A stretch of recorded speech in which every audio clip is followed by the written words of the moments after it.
Mayor Jacques Roy and the city of Alexandria held a special meeting yesterday to address the future of Bringhurst Field.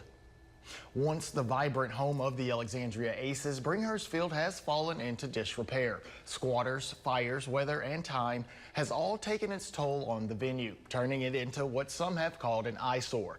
During yesterday's meeting, Mayor Roy outlined the history and significance of the park, while others recalled memories and expressed nostalgia and a little frustration. District 1 Councilman Reddix Washington says the future is unknown, but there is no way around demolition.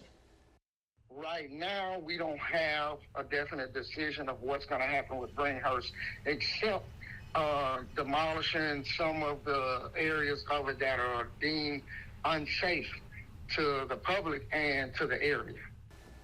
The mayor emphasized the importance of community input in the decision-making process and will continue to keep an eye out on this for you.